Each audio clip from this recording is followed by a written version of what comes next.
In the middle of busy downtown Los Angeles, between big tall buildings and loud busy streets, there was a small coffee shop called Been There Brewed That. It was a cozy place that felt like home. The inside had wooden tables and chairs, it smelled like yummy fresh coffee, and soft jazz music played in the background. People came here to relax and take a break from their busy lives. On one very busy Tuesday morning, the coffee shop was full of people. Some were business workers grabbing coffee, some were students reading books, and some were artists drawing in their notebooks. While everyone was busy, a man walked in very quietly. No one really noticed him at first. He wore a simple black hoodie, old jeans, and boots that looked a little dirty. His long hair was a little messy, and he wore sunglasses. He didn't look like someone special, just another person who wanted coffee. He walked to the counter and gave a small smile to the girl working there. Her name was Emma, and she was super busy taking many orders. "Good morning," he said kindly. "Can I please have a small black coffee?" Emma looked up and blinked. She thought his voice sounded really familiar. Then her eyes got big when she realized who he was. "Of course," she said, trying to act normal. "That'll be $2.50. As the man gave her the money, a group of fancy-looking people nearby started whispering and laughing. One man in a nice suit said loudly, "Imagine that! A Hollywood movie star buying the cheapest thing on the menu. He must be saving up for his next big movie." Everyone heard him. Emma's face turned red because she felt bad for the man, but the man didn't look upset. He smiled, took his change, and stepped to the side to wait for his coffee. Emma gave him the drink and said, "Here you go. Sorry about, you know." He smiled kindly. His eyes crinkled like he was really happy. "No worries," he said. "Thank you." Before he left, he put a folded bill into the tip jar. Then he walked out quietly, just like he had come in. Emma looked in the tip jar and gasped. Along with the small bills, there was a brand new $100 bill. She couldn't believe it.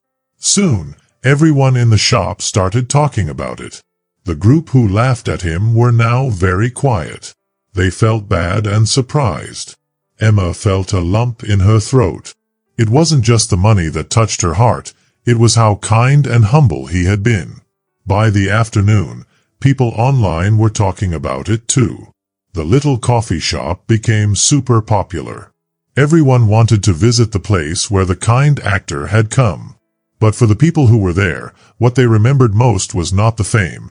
It was a quiet, kind moment they would never forget. The next morning, the coffee shop felt a little different. The same smell of coffee and yummy food was in the air, but something had changed. The workers moved with more joy, and their voices were softer.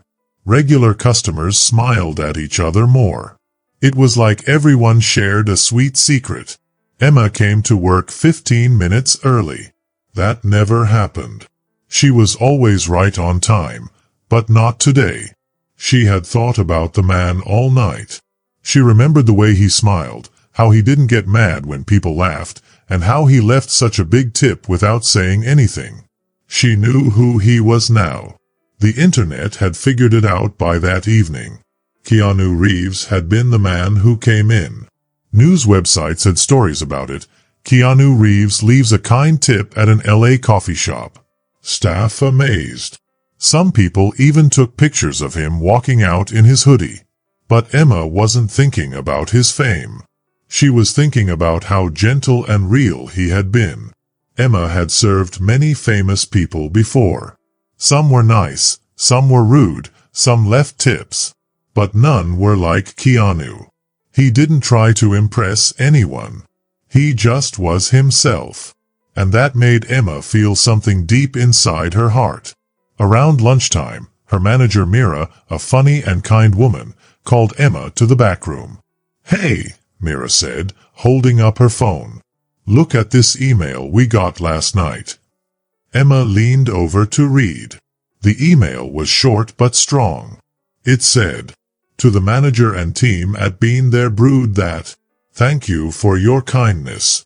Please share the tip I left with everyone who worked that morning.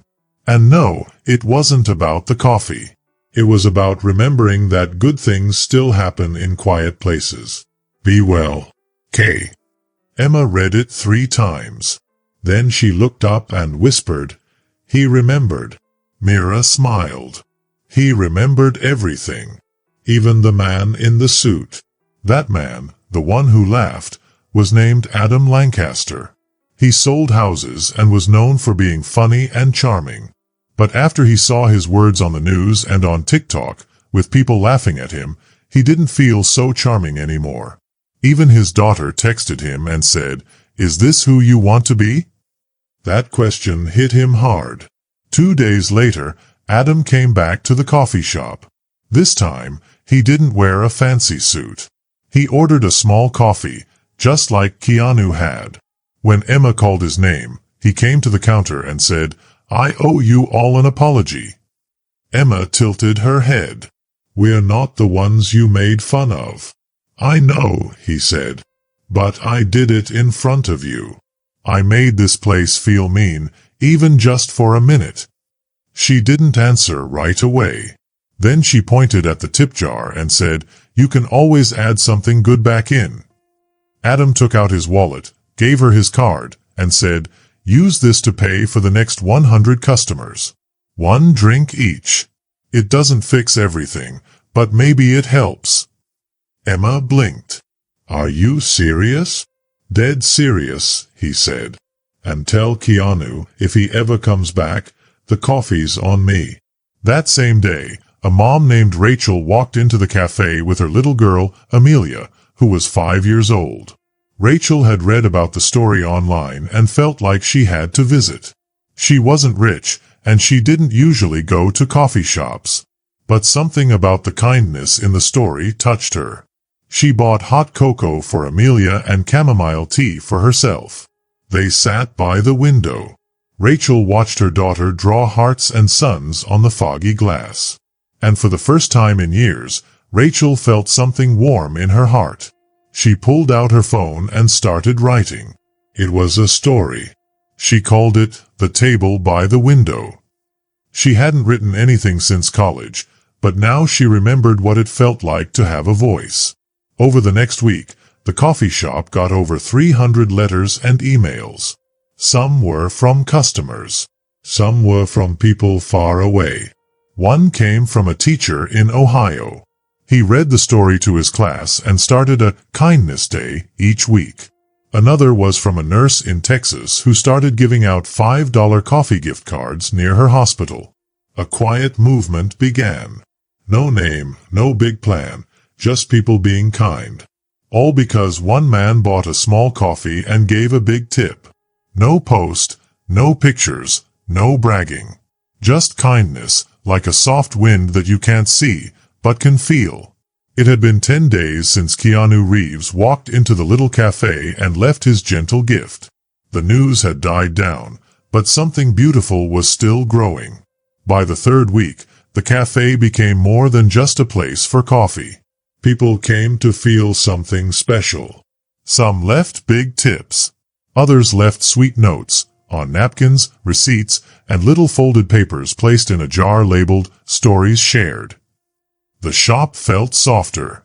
People opened doors for strangers. Smile more. Paid for each other's drinks. And no one needed to be thanked. This wasn't a publicity stunt. There were no cameras, no reporters, just a simple act that left a trail of kindness behind it. It was something that wouldn't fade away. Then, one quiet Thursday afternoon, he came back. No announcement, no group of people following him, just Keanu. He was dressed almost the same as before, in a dark hoodie, a baseball cap, and with a calm posture that made him blend in, not stand out. He walked in with the same quiet self-sufficiency. Emma, who worked behind the counter rearranging syrup bottles, saw him first. For a moment, she wasn't sure if she was dreaming. She had imagined that he might come back, but seeing him standing there felt like something out of a dream. He stepped up to the counter, smiled his warm smile, and said in his usual soft voice, "Small black coffee, please." Emma was so surprised that she couldn't even speak. "You're back?" she asked. Keanu tilted his head slightly. "Seemed like a good day for coffee," he said. Emma nodded and started making his coffee. "You wouldn't believe what's happened since you were here." "I might," he said. "I read a few things, but I figured the best stories don't make it online. They live in people." He glanced around the cafe while he waited for his coffee. It looked different now, not because of the furniture or paint, but because of the feeling inside. There was a sense of kindness in the air, like it had become a part of the space. His eyes landed on a girl sitting alone at the back, maybe 15 or 16, wearing worn jeans and a faded hoodie. She was focused on a sketchbook, with a half-empty cup beside her. There was something about her that caught his attention. Maybe it was the way her shoulders slumped, not out of laziness, but because she carried an invisible weight. She didn't look distracted, just heavy, like she was carrying more than she could handle. Keanu took his coffee, nodded to Emma in thanks, and without a word walked toward the girl. "Mind if I sit?" he asked gently, pointing to the empty chair across from her. She looked up, startled. Then she recognized him, and suspicion flashed in her eyes. "I guess," she said, moving her sketchbook closer to herself. Keanu sat down and sipped his coffee. For a moment, he didn't say anything. He just let the silence sit between them. After a while, he asked, "You draw?" The girl shrugged. "I try to." Keanu smiled softly. "May I see?" She hesitated, then slowly turned the sketchbook toward him. Inside were raw, expressive charcoal drawings of people's faces. Some were joyful, others sad. There was a drawing of a woman sitting on a bus alone, and one of a pair of hands almost touching. Another drawing showed a child holding a balloon shaped like a broken heart. "These are beautiful," Keanu said sincerely. The girl looked down, embarrassed. "They're just feelings. I don't really show them to people." "Why not?" Keanu asked. "People don't usually care," she said bluntly. "I come here sometimes just to draw. It's quiet. They don't kick me out even when I only order tea." Keanu nodded. "You'd be surprised how many people care. They just don't always know how to show it." The girl was silent for a moment, then asked, "You're him, right?" Keanu tilted his head. "Who?" She smirked faintly. "The guy who left the big tip." Keanu thought for a second. "Just a man who likes coffee." "I saw the video," she said. "You didn't say anything. You just left." Keanu shrugged. Sometimes saying nothing is louder than talking. The girl didn't say anything. After a pause, she pushed the sketchbook fully toward him. "This one's you," she said. Keanu looked down. The drawing was of a man in a hoodie and cap, sitting at the counter with a coffee cup in front of him. Tiny hearts were drawn, leading out of the tip jar and spreading over the shop, touching the people sitting at tables and even going outside. It wasn't just a drawing. It felt like the truth. Keanu looked up, his eyes a little misty. "What's your name?" "Isla," she said. He reached into his pocket, pulled out a pen, and wrote something on the inside back cover of her sketchbook. When he handed it back to her, she read it. "Art like yours doesn't just describe the world. It changes it. Keep drawing. K." Before leaving, Keanu walked back to the counter, dropped a folded bill into the tip jar, and told Emma, "Thank you for letting this place be what it is." She started to respond, but he was already gone, the bell above the door ringing softly. Later, when Emma opened the tip jar to share the money with the team, she unfolded the bill and gasped. It wasn't just $100 bill. There was a check tucked under the cash, made out to the cafe for $50,000. The note on the memo line said, "For kindness." Keep it flowing. Weeks passed since Keanu's second visit. The cafe was still quiet and cozy. The $50,000 check hadn't been announced to anyone. No one made a big deal about it. That wasn't how the cafe worked. That wasn't how Keanu worked either. Instead of using the money to make the cafe fancier, Emma and Mira decided to do something different, something quieter, something that felt right. They decided to create a wall. It was a simple, empty space on the left side of the cafe. For years, it had just been a spot with old paint and shadows from the sun. But now, it was going to become something special. Not a shrine for a famous person, but a place to celebrate small kindnesses, the kind of things that happen every day, unnoticed. They called it the Wall of Quiet Heroes. It started with 10 frames. Each frame held a short story or note. The stories were about people doing small, kind things that no one notices, like a school janitor who stayed late in a snowstorm to make sure all the kids got on the bus safely, or an old man who gave out warm tea to people at the bus stop on cold mornings. Each story ended with the same message: "This is someone who reminded me the world is still good." Emma and Mira also added a small sign underneath the wall. It said, "One act, one person, one ripple. Share yours." It didn't take long for the wall to grow.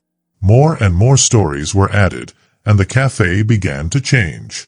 With the money from Keanu, the cafe could have expanded and become bigger. But they didn't want that. They kept the same simple menu, and instead of spending the money on upgrades, they started something called the Generosity Project. It helped people in need without making them feel like they were being noticed.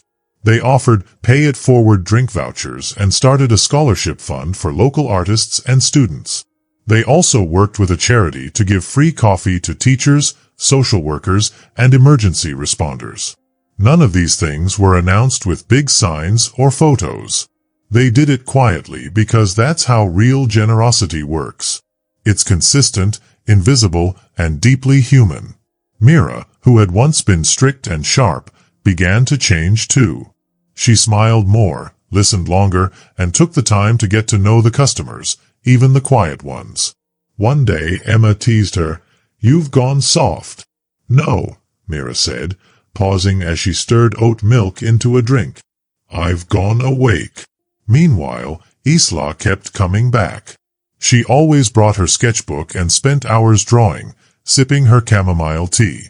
One day, Emma approached her table with a brown envelope. "This came for you," she said, gently setting it beside Isla. Isla looked confused. "For me? No return address." Emma smiled. "Just says, for Isla." Isla opened the envelope and found a new sketchbook, leather-bound with her initials on it. On the first page, there was a note in handwriting she recognized. "The world is full of stories only your hands know how to tell. Keep telling them. K." Inside, there was a grant for $5,000 to buy materials, art supplies, and to work with a local artist. Isla didn't cry. She just held the book close to her chest for a moment, then opened it and began to draw. The story of the cafe, the wall, and the kindness spread quietly, not through news, but through people. One day, a man from Oregon came into the cafe. He was in his 60s, wearing a tweed jacket, and his face looked weathered but kind. He walked up to the counter and asked, "Is this the place?" Emma smiled. "Depends on what you're looking for." The man pulled out a yellowed, creased note from his coat pocket. "I was once the recipient of a kindness so unexpected that I thought I had imagined it," he said. "It happened 30 years ago. A stranger paid for my lunch when I was thinking about ending my life. I never saw them again, but I've paid for someone's meal every week since. I thought that story had ended. But then I heard about this wall, and I figured maybe it's still going." Emma smiled and nodded. "It's always going." Emma didn't say anything. She just pointed to the wall and handed him a pen. He added his story to the wall. The wall was special. It wasn't just a wall, It became a place where stories were shared. The cafe was more than just a place for coffee now. It became a place for people to come together and share their kindness. It wasn't really about Keanu Reeves, even though he had started it all. In fact, many people who came into the cafe didn't even know that Keanu Reeves had started it. But that's what made it special and real. The best legacies, the best stories, don't need to have big names attached. They just need people who want to be kind, share, and help others. The people who came into the cafe would leave the space better than they found it. There are certain sounds we get used to, like the sound of cars on the street, the chatting of people in the cafe, or the clinking of mugs. But sometimes, out of all those ordinary sounds, something special happens. A sound so warm and kind that it makes you stop and pay attention. That was the feeling in the cafe now. It wasn't empty or lonely. It was full of meaning. The wall was full of stories of people doing good things without asking for anything in return.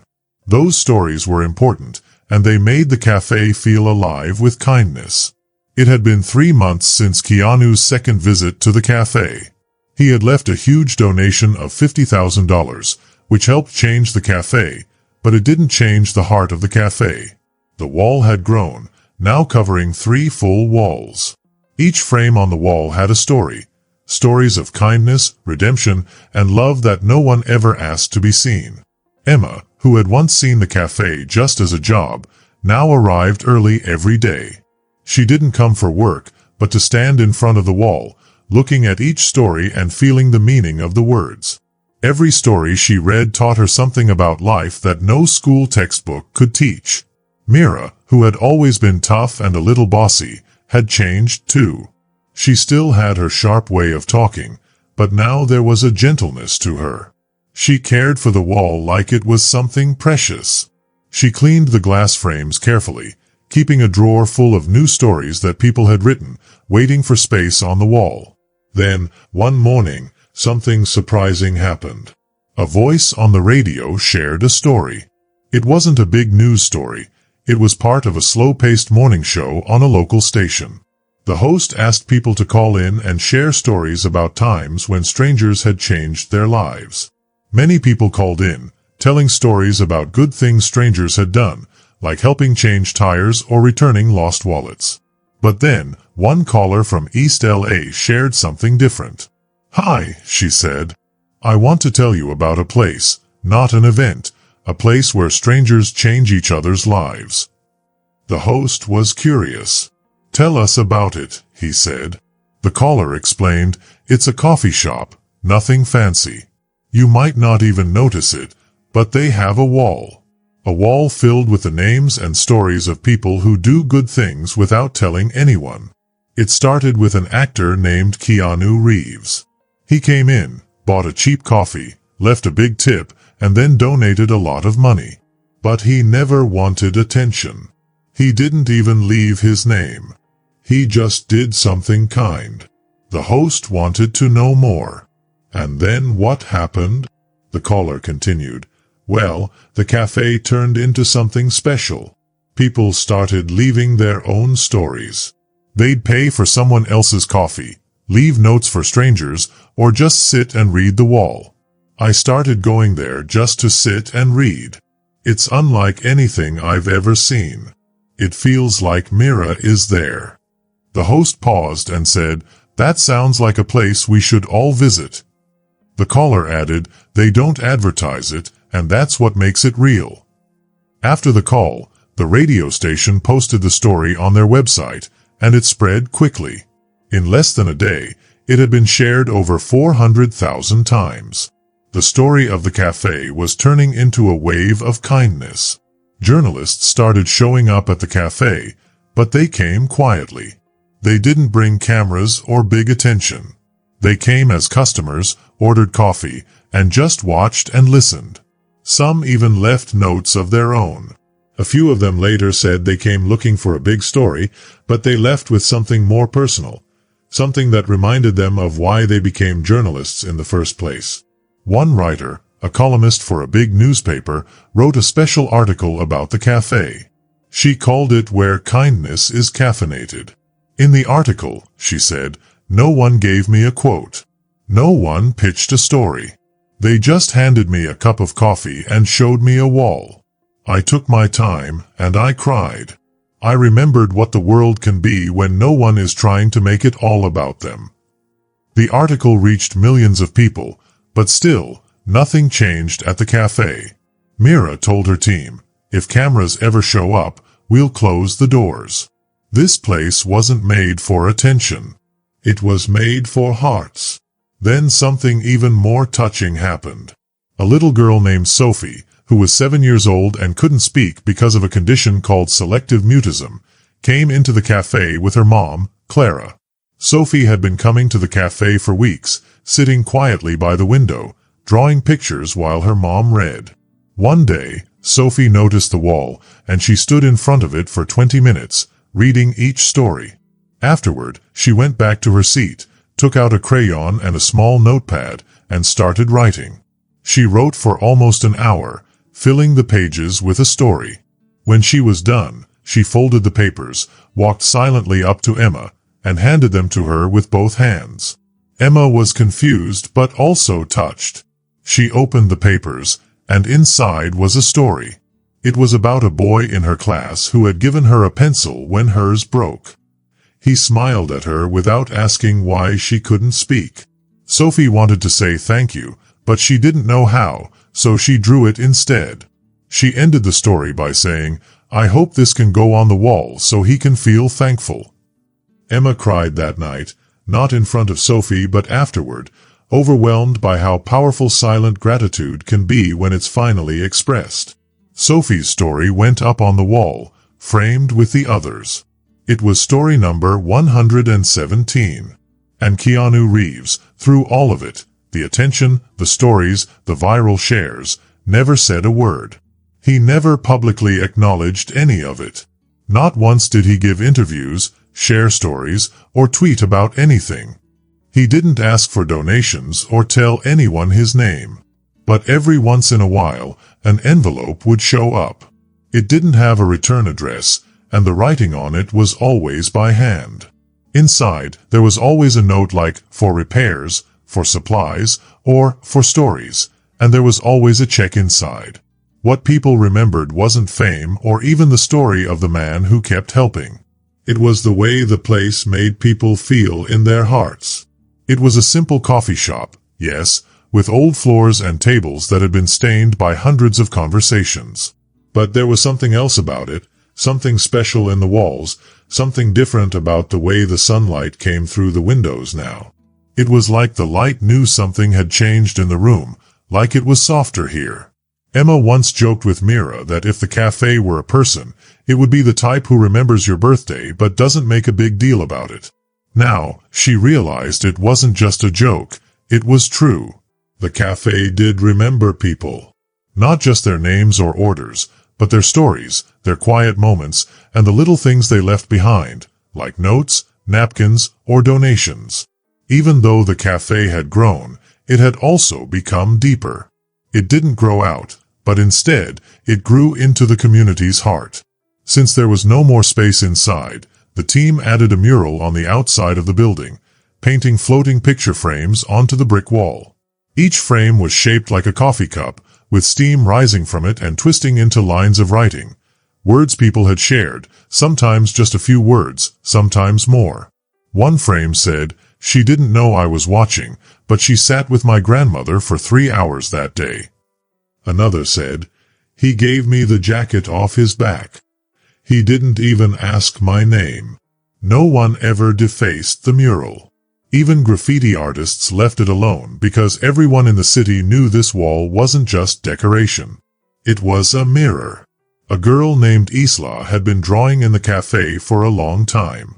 She used to sit alone, hunched over her sketchbook, hiding in her hoodie. But now, she was different. She had become a part of the cafe. People recognized her as the girl who draws the heroes, and she wore that name like a promise. What started as small sketches became full portraits of people being kind.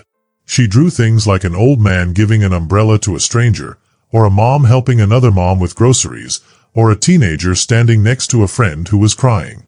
These weren't made-up stories. They were real moments, seen and remembered. One day, Emma asked Isla, "What are you going to do with all these drawings?" Isla smiled and said, "I'll keep giving them away." Mira asked, "Don't you want to sell your work? You could make money." But Isla said, "I don't draw to keep. I draw to remember." And so, Isla started leaving her drawings all over the city, on benches, in libraries, inside books, in waiting rooms. She always left them and signed, always quietly. But on the back of each one, she wrote, "You matter more than you think." One day, the man who had helped for so long came back. It was a rainy day, and he walked into the cafe wearing a raincoat and glasses. His shoes looked old, and he looked like he was in his late 60s. He had a kind face and hands that shook a little. When he took off his gloves, Emma greeted him like she did with any customer. "What can I get for you today?" she asked. He looked up, smiled, and said, "I'll have a small black coffee." Emma paused for a moment. She looked at him again. No hoodie, no sunglasses. But his eyes, those deep-seeing eyes, were the same. She smiled and nodded, coming right up. He sat at the back table, sipping his coffee, watching the morning go by, and listening to people talk. He walked past the wall of quiet heroes, his fingers brushing the edge of one frame. It said, "He ordered a black coffee, but he gave the world something else." When he was about to leave, he walked to the counter and handed Emma a small envelope. "Don't open it now," he said. "Wait until tomorrow." She nodded. "Will we see you again?" Emma asked. He smiled and said, "You already have." Then he was gone. The next morning, Emma sat at her favorite booth by the window. She opened the envelope and took out a folded letter. It was on thick paper, and it was written by hand in calm, neat writing. The letter said, "Dear Emma, Mira, Isla, and anyone else who walks through these doors. I've learned that sometimes the smallest moments are the ones that last the longest. What you choose to do quietly speaks louder than anything you could post or shout. I didn't leave that tip for attention. I left it because you saw me when no one else did. The world doesn't always reward humility, but it always remembers it. I came back not to see what happened to the money or to check on the wall. I came back because I wanted to see if the spirit of that moment, that feeling of being human and not famous, was still here. And it was. You kept it alive. You made it bigger. You gave it names, pictures, words, and tears. I don't need another role, another headline, or another biography. But what I saw here, that's the only legacy I'd ever want. Keep going. Keep listening. Keep giving without waiting to be seen. With respect, K. No statues were built for him. No special drinks were named after him. No merchandise was sold with his face on it. But they did something better. They kept the seat by the window where he had sat, always open. There was a small sign on the table that said it was reserved for the one who reminded them that kindness doesn't need credit, just courage. Every day, someone would sit at that table and leave something behind.